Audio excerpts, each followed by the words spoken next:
Programa Minuto Bola. Está começando mais um Minuto Bola, na apresentação de Daniel Romanelli, Léo Rodrigues e Wing Nantes. E o principal assunto de hoje será a 31ª rodada do Brasileirão, aonde temos um novo líder, o Vasco da Gama.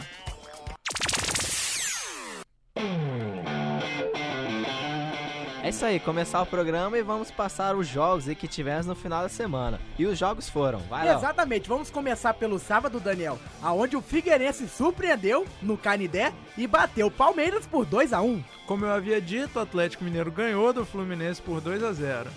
É isso aí, Wing. E na ressacada o Avaí conseguiu vencer do Botafogo por 3-2. Na Arena do Jacaré, o único jogo empatado do sábado, o América Mineiro ficou no 2-2 com o Grêmio.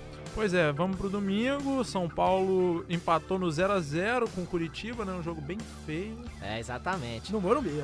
E no Beira-Rio, o Internacional empatou com o Corinthians por 1-1. Na Arena da Baixada, com gol de Paulo Baier de falta, o Atlético Paranaense venceu o Ceará por 1-0. Lá no Pituaçu, o Vasco assumiu a ponta com 2-0 em cima do Bahia.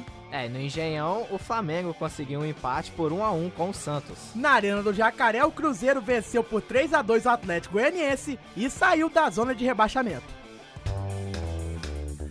Começando então agora as análises dessa rodada, como sempre pelo sábado, né? E vamos destacar a dupla Carioca que realiza o clássico vovô. E o sabadão não foi nada bonito, nem pro Fluminense e nem pro Botafogo. Exatamente. Fluminense que tropeçou, né? Perdeu a chance de encostar nos líderes. O Atlético conseguiu aproveitar aí essa boa vitória, né? Abrindo o placar com um pênalti em cima do atacante Mariano Bernardo, em cima do Bernardo. que foi pênalti, na minha opinião. Vocês Foi concordam? pênalti. Eu também concordo. Então, aí o Daniel marcou, né? Fez 1-0. E o Galo, que não tem nada com isso, conseguiu uma vitória muito importante, né? Com o gol de André, né? Finalmente. Exatamente. Até que dá sorte contra o Fluminense. Na estreia dele no Atlético, ele fez um gol contra o Flu também. Agora o interessante é que o Botafogo, que também perdeu de 3-2 para o Avaí, né? O problema principal, se tratando de ambos, o Daniel colocou quanto ao Fluminense, mas também vale para o Botafogo, que a tabela já esteve várias vezes propícia para que eles subissem ainda mais na tabela. Mas acabam desperdiçando essas oportunidades e vai chegar uma hora que realmente vão engrenar, mas já não vai ter mais tempo de brigar por um título, de conseguir algo mais acima. Agora, para os próximos jogos, por exemplo, o Fluminense ele terá 2 partidas seguidas fora de casa e o Botafogo, mesmo enfrentando o Cruzeiro em casa, o Vasco e o Corinthians também vão jogar em casa. Então, assim, já podiam ter aproveitado antes para poder disputar a liderança. E da partida também rodada que marcada por polêmicas, né? Principalmente no jogo do Avaí contra o Botafogo, se eu não me engano, teve lá a polêmica no lance do segundo gol do Avaí, se eu não me engano. Isso, mas aquele lance foi um impedimento que até mostrou no tira-teima feito pelo Sport TV. O jogador tava com um pé na frente. Se ele calçasse 36, já não tava mais impedido. Realmente aí era um lance muito difícil. E teve um outro lance também. Foi um pênalti no Louco Abreu. Mas, olha, não sinceramente, foi não acredito em pênalti também, não. Rapaz, esse negócio de reclamar da arbitragem vem sendo uma constante. Eu acho que as pessoas deveriam jogar mais futebol e reclamar Falar menos mesmo, do com juiz. certeza. Se Também fizesse concordo. 2, 3, 5, 7 gols, não choraria aquele gol que foi anulado Então o bom futebol vai sempre ser superior à má arbitragem. Justamente, a arbitragem é o que nós vamos ter no programa de hoje, que deveria ser a prioridade das equipes, antes de reclamar de arbitragem, que procurassem ter os seus méritos de vencer.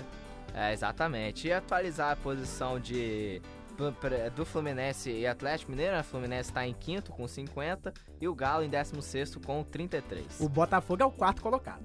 Muito bem, muito obrigado, Léo. Agora vamos passar para o domingo, falar de Inter e Corinthians, né? Com gol no final, marcado pelo ex-colorado Alex, o Corinthians se mantém na busca pelo título ainda. Olha, Daniel, foi um empate que caiu pro céu pro Corinthians, viu? Porque jogou o segundo tempo inteiro com um homem a menos e não é que estava jogando mal. Foi o Inter que jogou melhor e, diga-se de passagem, também não tava aquela Brastemp toda.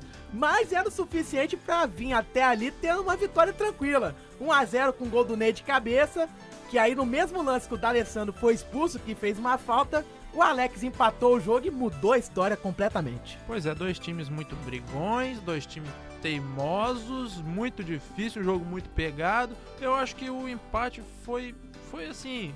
Foi justo, Justo, é. Também achei justo. E o Alex, né, no gol do Corinthians, ele que não comemorou o gol, né? Por respeito à instituição do Eu Inter, acho isso uma viadagem. Olha, vou falar aqui, desculpa, polêmica, mas, cara, gol é gol, todo mundo gosta de fazer. Esse negócio de respeitar, isso tá passando dos limites. O cara já não respeita pra fazer o gol, né? Pois é, não quer respeitar a equipe, não faz o gol, não Então, joga. seria melhor nem fazer o gol, então. Tem essa coisa também, O cara exatamente. já fez o gol, comemora, rapaz. Bobagem.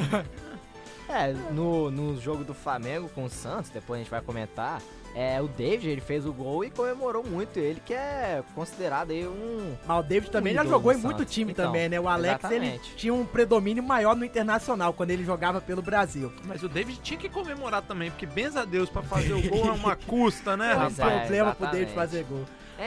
Falar vai lá. aqui agora do D'Alessandro, né? Ele que novamente, pra mim, foi um dos destaques da partida, mas acabou sendo expulso no lance do gol do Alex. É Então. o jogador que levou 11 amarelos nesse Campeonato Brasileiro, sendo 8 por reclamações. Exatamente, você não é um jogador violento, mas acaba levando o seu lado argentino em consideração, né? Sempre certeza. esquenta mais a cabeça e é pegado no pé pelos árbitros. Não digo o lado argentino, o lado latino, né? Todos eles, todo mundo, brasileiro, argentino, uruguaio, o Louco Abreu é um exemplo muito forte disso, Paraguai, o que seja, o Botinelli quando entra no jogo do Flamengo reclama pra caramba. Todo mundo que joga o futebol americano, por assim dizer, latino, reclama demais. Justamente. Com certeza. Atualizar as posições, Corinthians em segundo com 55 e Inter em sétimo com 48. Agora vamos falar aí de Vasco e Bahia, né? Vasco voltou a ser líder, aproveitando o tropeço dos outros candidatos. Né? Exatamente, até do próprio Corinthians, né? Que teve esse empate contra o Internacional, que acabou não sendo um mau resultado, mas pegou mal pelo Vasco ter vencido e assumido a liderança, né? Foi uma rodada fantástica pro Vasco, que o time que já vem com essa assina, né, de ser campeão pra poder homenagear o Ricardo Gomes, e dos 7 primeiros colocados, o Vasco, além de ter sido o único que venceu, assumiu a liderança. Perfeito. Mas é uma liderança, de certa forma, isolada, num jogo muito bom pro Diego Souza, que é um jogador... Cara, eu gosto do Diego Souza, ele é um bom jogador. Não é ruim, não. Mas ele é inconstante, tadinho, sem regularidade. É igual o Thiago Neves, né? Pois é, igual o Thiago Neves eu não digo, que o Thiago Neves é mais brigador do que tem mais raça que o Diego Souza. Quanto à regularidade de partidas, talvez não estilo. Não sei, é um caso a se pensar, né? E o Diego Souza, que também teve lá suas boas fases, por exemplo, no Palmeiras, quando ele jogava. Foi o craque do Brasileirão de 2009, né? Então, no Jogou Atlético, bem no Flamengo também. jogou bem no Flamengo, E exatamente. jogou no Fluminense. Jogou no Grêmio também. Não teve uma boa passagem no Atlético Mineiro. quase um cigano esse o ano menino, ainda. né? Exatamente. Ou seja, ele é um andarilho pelos clubes brasileiros, mas tá sempre num time grande, né? E agora foi interessante que, além da vitória convincente, com uma tarde mais inspirada da arbitragem, né? A gente já falou de arbitragem hoje, o Vasco teria ganho de no mínimo 4-0, né? Porque teve um gol mal anulado e um pênalti não marcado. Fora algumas circunstâncias em que o árbitro, com um pouco mais de rigidez, teria expulsado o jogador do Bahia, né? Mas aí foi o caso que o Ing comentou, mas foi diferente, né? O Vasco foi prejudicado, mas ainda assim venceu o jogo. Não dependeu da arbitragem pra poder vencer o Bahia. Pois é, assim é mais gostoso, né, cara? Você ganha e fala, quiseram prejudicar a gente, mas a gente é melhor Não adiantou, que isso, né? E no gol do Vasco, né? Aquele primeiro gol do Éder Felipe, Luiz. realmente. O Ah, o primeiro Felipe, gol, que valeu. realmente um golaço, hein? Pelo Nossa, amor de Deus. O Aquela Felipe é um canhotinha. cara que não resta a menor dúvida quanto à sua habilidade. E você Com vê que o certeza. cara, quando é bom, ele pode estar escalado na lateral esquerda, que ele ainda assim arruma um jeito de ajudar a equipe lá na frente. Pois né? é, um grande erro escalar Felipe na lateral esquerda. Deu certo, sorte. A questão é que pra poder botar ele no meio tem que tirar alguém, né? Mas o cara não tem mais velocidade, não tem mais idade, não tem mais perna pra jogar de lateral, sacou? Ele acaba tirando um jogador do meio de qualquer forma, porque alguém tem que fazer a dele lá atrás. Né? O Paulo Baier, por exemplo, no Atlético Paranaense, ele é meia, né? E continua arrebentando até hoje, né? O negócio é o jogador jogar e da maneira que ele pode ajudar a sua equipe, né? O Rivaldo também é outro exemplo no São Paulo. Exatamente. Agora então vamos passar para o último assunto do programa, jogo entre Flamengo e Santos. O Flamengo empatou, mas o resultado que chegou a ser bom, né? Pois é, eu achei que não foi bom não, viu? Pode ter sido mediante mediante a situação do jogo, né? Que o Neymar simplesmente arrebentou em cima da zaga do Flamengo. Agora, jogo em casa, você tem que ganhar. Ainda Olha, mais disputando o título. É bom falar que o Neymar arrebentou? Mas é muito interessante falar também que o Flamengo atacou como se não houvesse amanhã, gol mal anulado do Alex Silva. Com certeza. As 2 bolas perigosas do Jael. O Flamengo jogou bem, mesmo Pois o Neymar é. tendo jogado bastante também. Eu só acredito que o Luxemburgo fez mais uma de suas trapalhadas, sacando o Vander do bolso, um rapaz sem nenhum E ritmo olha que de o Vander jogo. jogou mal ontem. Pois é, sem nenhum ritmo de jogo, em vez de subir o menino Adrian, que era o que todo mundo estava Exatamente. esperando. Com certeza. O Flamengo precisando de um meia, né? Pois é, destaque positivo pro Tomás, que jogou uma barbaridade, não é verdade? Pois é, com certeza. E o David, né? David que marcou os gols, salvou a equipe, e ele que vem sendo perseguido pela torcida, e ele tem 12 gols no campeonato. Perseguido não injustamente, vamos ser, né? Com Acaba certeza. fazendo o gol porque é sempre o centroavante, joga quase todas as partidas, né? E volta e meia balança a rede, né? Pois é, fez um gol de centroavante, fez um gol bacana, se posicionou muito bem, mas se ele fizesse isso durante todo o jogo, se posicionasse bem durante todo o jogo, se jogasse bem durante todo o jogo, não só no momento do gol. Justamente.